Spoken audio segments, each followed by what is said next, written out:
Good evening to all. Live IPO की YouTube channel में आप लोगों का स्वागत है। चलिए पर्टिकुलर बात कर लेते हैं निफ्टी 50 के बारे में कि निफ्टी 50 में हम कल किस तरह से काम कर सकते हैं, क्या हमारा इंपॉर्टेंस लेवल हो सकता है, राइट। तो देखिए दोस्तों, यहाँ पर मैंने ये जो कैंडल क्रिएट हुई तो हमारे जो फ्री टेलीग्राम चैनल है उसमें भी मैंने पोस्ट कर दिया था कि ये जो कैंडल बनी है it is a very important candle for the next movement. ये कैंडल ही हमें इंडिकेट करेगा कि अब हमें नेक्स्ट मूवमेंट कहाँ ऊपर की साइड जाना है या पर्टिकुलर नीचे की साइड। मेजोरिटी ऐसी कैंडल जो इंडिकेट करती है वो एक नेगेटिव मूवमेंट इंडिकेट करती है। ठीक है, क्या इंडिकेट करती है? Negative movement. लेकिन ये कैंडल बन गया इसका मतलब ये नहीं है कि मैं यहाँ पर ब्लाइंडली पुट ले लूँ और मार्केट नीचे कर जाएगा, नहीं। इस कैंडल का मतलब ये होता है अनडिसाइड, मतलब कहते हैं ना अनडिसाइडेड कैंडल। यहाँ पर ना ही बायर को स्ट्रांग है ना ही पर्टिकुलर सेलर। क्यों? क्योंकि मार्केट देखो ये कंप्लीटली ऐसी डोजी कैंडल है जिसका कंप्लीट आप देखो ऊपर की शैडो और लोअर की शैडो दोनों सेम है और मार्केट एग्जैक्टली बीच में ही उसने क्लोजिंग कर दिया। Correct, okay. अब क्या करेगा मार्केट? अगर ये वीकनेस है, अब यही कैंडल डिसाइड करेगी कि मुझे मार्केट में इसके साइड ऊपर की साइड जाना है या फिर इसके साइड नीचे जाना है। तो क्या करना है आपको? आज की जो कैंडल बनी है उसका टॉप पॉइंट और उसका बॉटम पॉइंट आप मार्क कर लीजिए। ठीक है, ये दोनों पॉइंट आप मार्क करोगे। अगर मान लीजिए मार्केट ऊपर के साइड इसको ब्रेक करेगा तो फिर ये डिसाइड होगा कि मार्केट यहाँ से अगेन ऊपर की साइड जा सकता है, और अगर यहाँ पर वो ब्रेक करेगा तो हो सकता है मार्केट यहाँ से नीचे की साइड भी जा सकता है। करेक्ट, तो ये कैंडल ही अब डिसाइड करेगी कि मुझे मार्केट को किस तरह से ले जाना है। करेक्ट। दूसरा, अगर आपने वीकली के एनालिसिस देखा होगा तो वीकली के एनालिसिस में मैंने ऑलरेडी सेलर के पॉइंट के हिसाब से मैंने दो लेवल दिया हुआ है। एक दिया हुआ है 24,920 जो हमारा पर्टिकुलर एक अपर साइड है जिसको हम बोलते हैं रेजिस्टेंस। वैसे ही मैंने एक लोअर साइड का भी मैंने एक लेवल दिया था जिसका लेवल है 24,110। करेक्ट।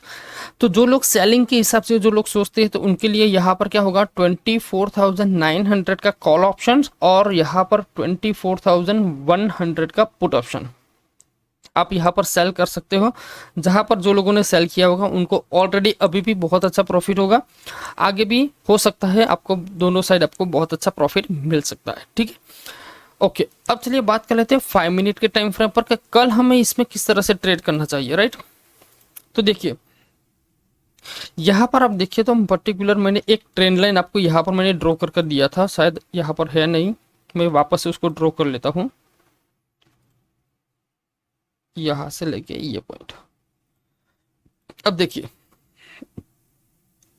मार्केट ऑलरेडी थोड़ा सा नीचे आया हुआ है, जो ऊपर गया था फिर एक रेजिस्टेंस लिया फिर नीचे आया। ठीक है, अब अगर मार्केट ऐसे ही फ्लो में नीचे चलता रहता है और ये लेवल को अगर वो ब्रेक कर देगा तो यहाँ से बहुत स्ट्रॉन्ग मतलब बहुत फास्ट एक मूवमेंट मिल सकती है for the particular down side, जो कि वो आपको लेकर जा सकता है 24,200 तक भी वो लेकर जा सकता है।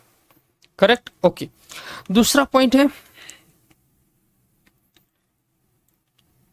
कि अगर आपको कॉल की साइड जाना है ना तो आपको ये लाइन मार्क कर लेना है 24,640। अगर आप इसको थोड़ा सा बढ़ा दोगे तो 24,650 ये लेवल के ऊपर अगर मार्केट निकलता है तो आप डेफिनेटली यहाँ पर कॉल साइड भी एंट्री कर सकते हो। और अगर मार्केट मान लीजिए पुट की साइड, अभी मैं आपको बोलूँगा पुट की साइड ये लेवल जो आपको है ना ये पर्टिकुलर आज का लो पॉइंट जो है 24,520 के आसपास है, राइट। अगर इसके नीचे निकलता है तो ही आपको पुट साइड की एंट्री करनी है, अदरवाइज छोड़ देना है। अगर मार्केट पर्टिकुलर ये जो ऊपर रेंज जो मैंने बताया 24,640 और 24,520 अगर इन दोनों के बीच में रहता है तो मार्केट में आप कुछ भी मत करना, सिर्फ आराम से मार्केट को वॉच करना। कोई भी एंट्री ना ही कॉल साइड की ना ही पुट साइड की, कुछ भी नहीं, सिर्फ वेट एंड वॉच। अगर आपको पर्टिकुलर आपका कोई सेटअप के हिसाब से ट्रेड मिलता है तो ही ट्रेड कीजिए, अदरवाइज फिर मार्केट को छेड़िए मत। जब तक मार्केट में कोई पर्टिकुलर कंफर्मेशन नहीं मिल जाता तब तक मैं आप सभी लोगों से बोलूँगा कि मार्केट से थोड़ा सा अवॉइड कीजिए। ठीक है, क्योंकि अब क्या होगा मार्केट में न्यूज़ बेस की वजह से थोड़ा सा वॉलेटिलिटी भी ज़्यादा होगी। क्यों? क्योंकि बजट भी आने वाला है, और जो सेबी के जो मैंने आपको बताया था कि भाई ऑप्शन ट्रेडिंग के रिगार्डिंग एक कुछ नए रूल्स आने वाले हैं, जिसमें लॉट साइज भी इंक्रीज हो सकता है, मार्जिन भी इंक्रीज हो सकता है, ठीक है, और एक्सपायरी भी कम हो सकती है। वो सारे के सारे रूल्स के हिसाब से कुछ ना कुछ डिफरेंस ये वीक या फिर आने वाले वीक में भी हमें इम्पैक्ट देखने को मिल सकती है, ठीक है।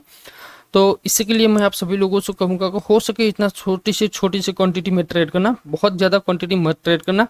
और अगर पर्टिकुलर ये लेवल के बीच में अगर मार्केट वर्किंग करता है तो फिर यहाँ पर ट्रेड कभी मत करना, ठीक है। तो आज के वीडियो में हम इतना ही रखते हैं, मिलते हैं नेक्स्ट वीडियो में। जय हिंद, जय भारत।